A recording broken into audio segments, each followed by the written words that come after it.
سلام طعنا هابلي كبرات خاتلتي channelي كمي ኣለኹም ኣብ ናይ ሎሚ ትሕዝቶና እውን ምስ ጥዕናና ዝተተሓሓዘ ሓደ ጉዳይ ሒዝና ልኩም ቀሪብና ኣለና ኣብ ናይ ሎሚ መደብና ድማ ፈሊጥና ይኹን ከይፈለጥና ንግሆ ንገብሮም ንጥዕናና ግን ዓብይ ጉድኣት ዘውርዱ ፍሉያት ልምድታት ብሓባር ክንሪኦም ኢና እዞም ልምድታት እዚኦም ኣብ ጥዕናና ብፍላይ ድማ ኣብ ጥዕና ኣዕንትና ዓብይ ፀገም ይፈጥሩ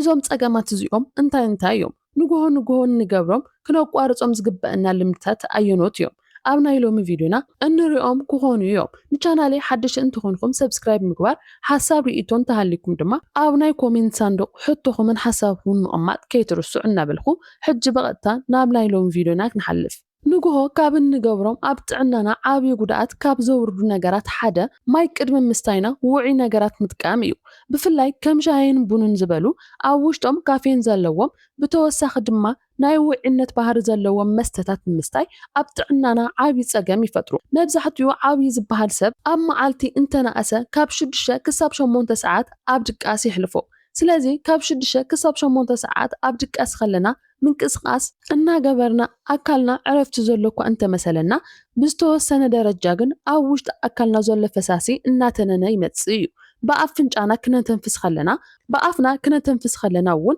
ንፋስ ጥራሕ ዘይኮነስ ኣብ ውሽጢ ዘሎ ፈሳሲ እውን ካብ ኣካልና እናወፀ ይኸይድ ብተወሳኺ እውን ንሕና ኣብ ዝደቀስናሉ ሰዓት ኣብ ውሽጥና ዘሎ ዝተፈላለዩ ክፍልታት ኣካልና ናይ መዓልታዊ ተግባራቶም ምፍጻሞም ኣይተርፍን እዩ እዚ ድማ ማይ ወይ ፈሳሲ ክንጥቀም ይገብርና ብተወሳኺ ኣብ እንድቅሰሉ እዋን ብዝተወሰነ መልክዑ ክንርህፅ ንኽእል ኢና ብርሃፅ መልክዕ እውን እንተኾነ ካብ ኣካልና ፈሳሲ ይወፅእ ምሸት ኣብ እንድቅሰሉ ሰዓት ከይፈለጥናዮም እውን እንተኾነ ካብ ኣካልና ዝወፅ ፈሳሲ ኣብ ኣካልና ድርቀት የስዕቡ ኣብ ዝለዓለ ድርቀት ንዘሎ ኣካል እኹል ፈሳሲ ብፍላይ ድማ እኹል ማይ ከይሃብናዮም ከም ቡንን ሻሂን ዝበሉ ኣብ ውሽጦም ካፌን ዘለዎም ውዑይ መስተታት እንህቦም እንተኮይና ድርቀትና ዝያዳ እናወሰኸ ይመጽእ ኣካልና ወይ ውሽጥና ድማ እኹል ፈሳሲ እንተዘይረኺቡ ድርቀት ዘጋጥሙ እንተኮይኑ ዝያዳ እናደኸመና ይኸይድ መዓልትና እውን ዘየዘናግዕን ደስተኛ ዘይገብርን ኮይኑ ይሓልፍ ኣብ ምሕቓቕ ምግቢ እውን ፀገም እናፈጠረ ይኸይድ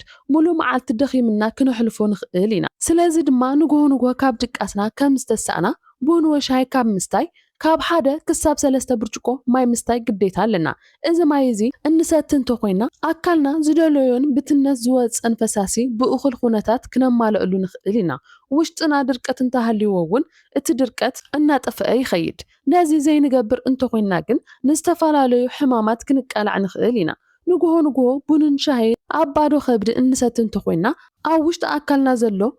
ጋስትሪክ ኣሲድ ዝያዳ እናበዝሐ ይኸይድ እዚ ድማ ንሕማም ጨጎራ የቃልዐና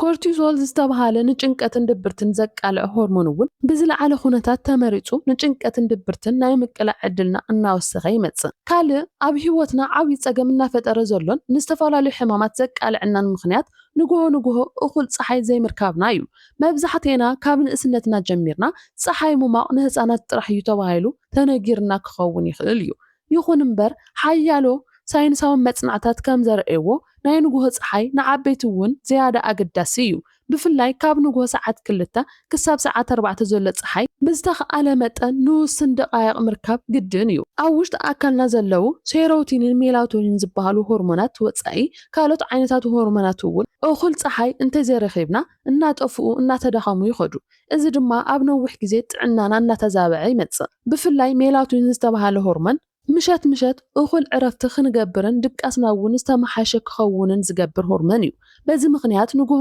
እኹል ፀሓይ ዘይንረክብ እንተኮይና ምሸት ድቃስ ምስኣንን ወይ ዝተዛበዐ ድቃስ ክህልወና ክገብር ይኽእል እዩ ናይ ንግሆ ፀሓይ ቫይታሚን ዲ ንምፍጣር እውን ኣዝዩ ኣገዳሲ እዩ ቫይታሚን ዲ ንህፃናት ይኹን ንዓበይቲ ኣገዳሲ ዝኾነ ዓይነት ቫይታሚን እዩ በዚ ምኽንያት ናይ ንግሆ ፀሓይ ግዴታ ክንረክብ ይግባአና ንግሆ ዝወፅእ ፀሓይ ኣብ ውሽጢ ናይ ጨረር ባህሪ የብሉን ካብኡ ወፃኢ እውን ኣብ ኣካልና ጉድኣት ከውርድ ኣይኽእልን ስለዚ ድማ ናይ ንግሆ ፀሓይ ኩሉ ግዜ ክንረክብ ይግባአና ንኽንደይ ደቃይቕ ናይ ንግሆ ፀሓይ ክንረክብ ኣለኒ ዝብል ሕቶ እንተሃልኩም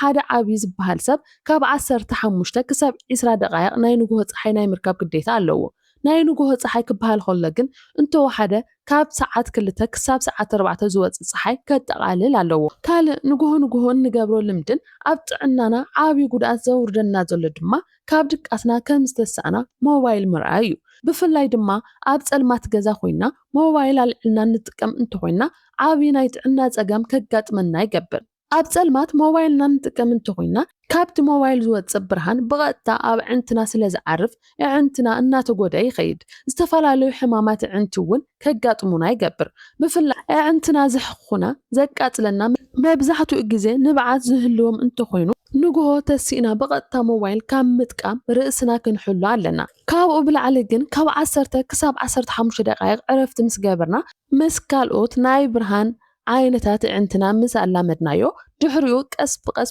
ሞባይልና ክንጥቀም ንኽእል ኢና። ንጉሆ በዝሒ ሽኮር ዘለዎም ምግብታት ምምጋብ እውን ካልእ ንጉሆ ካብ እንገብሮም ሕማቃት ልምድታት ሓደ እዩ። ሽኮርነት ዘለዎም ምግብታት ክንብል ከለና ከም ፓስታ፣ ዶናት፣ ኬክ ካልኦት ኣብ ፋብሪካ ፕሮሰስድ ኮይኖም ዝሓለፈ ኣብ ውሽጦም ውሕድ እውን እንተኾነ መጠን ሽኮር ዘለዎም ምግብታት ማለት እዩ። ስለዚ ድማ ንጉሆ ጥዑምነት ዘለዎ እዞም ዝጠቀስናዮም ምግብታት ፈፂምና ክንጥቀም የብልናን። ምናልባት ስፖርታዊ ምንቅስቃስ ዝገብሩ ወይ ናይ ሓይሊ ስራሕ ዝሰርሑ ሰባት ሽኮርነት ዘለዎም ምግብታት ንጉሆ እንተተመጊቦም እውን መዓልቲ ንቡር ስምዒት ክስምዖም ይኽእል እዩ። መብዛሕትኡ ግዜ ኣብ ቢሮ እንሕልፎ ተቐሚጥና ንሰርሕ ሰባት ግን ብዝተኸኣለና መጠን ሽኮር ዘለዎም ምግብታት ኣብ ቁርሲ ክንምገብ የብልናን። እቲ ናይ መወዳእታን መብዛሕትአና ዘይነስተውዕለሉን ድማ ኢነርጂ ድሪንክስ ዝበሃሉ ንጉሆ ምስታይ እዩ። እዞም መስተታት እዚኦም ምስ ቡንን ሻሂን ክነፃፀሩ ከለው 5 ዕፅፊ ካፌን ኣብ ውሽጦም ሒዞም ኣለው። እዚ ድማ ኣብ ውሽጦም ዘሎ መጠን ካፌን ኣብ ደምና ዝላባዕ እንተኮይኑ ኣብ ነዊሕ ግዜ ንሕማም ልብን ድፊኢት ደምን የቃልዐና እዩ። ብሓፈሻ ክርአ ከሎ እቲ ንጉሆ ካብ ድቃስና ምስ ተሳእና እንገብሮ ቀዳማይ ተግባር ንሙሉእ መዓልታዊ ውዕሎናን ነዊሕ እዋን ጥዕናዊ ኩነታትናን ዝውስን መሰረታዊ ጉዳይ እዩ። ጥዕናና ኣብ ኢድና እዩ ዘሎ። እዞም ዝተጠቀሱ 5 ነጥብታት ማይ ምስታይ፣ ፀሓይ ምሟቕ፣ ካብ ሞባይል ምርሓቅ ከምኡ እውን ካብ መጠን ዝሓለፈ ሽኮርን ሓይሊ ዝህቡ መስተታትን ወይ ድማ ኢነርጂ ድሪንክስ ምጥንቃቅ ንጥዕና ኣካልናን ኣእምሮናን ዓብይ ረብሓ ኣለዎ። ስለዚ ካብ ጽባሕ ጀሚርና እዞም ጎዳእቲ ልምድታት እዚኦም ብምውጋድ ንጥዕናና ንሓሉ። ንኣሽቱ ለውጢ ኣብ ናይ ንጉሆ ልምድና ዓብይ ለውጢ ኣብ ሂወትና ከም ዘምጽዋ ይንረስእ እምበኣር ንሎሚ ሒዘልኩም ዝመጻኹ እዚ ይመስል ነይሩ። ኣብ ዝቕጽል ብኻሊእ ጠቓሚ ቪድዮ ክሳዕ ንራኸብ። ሰናይ ቅነ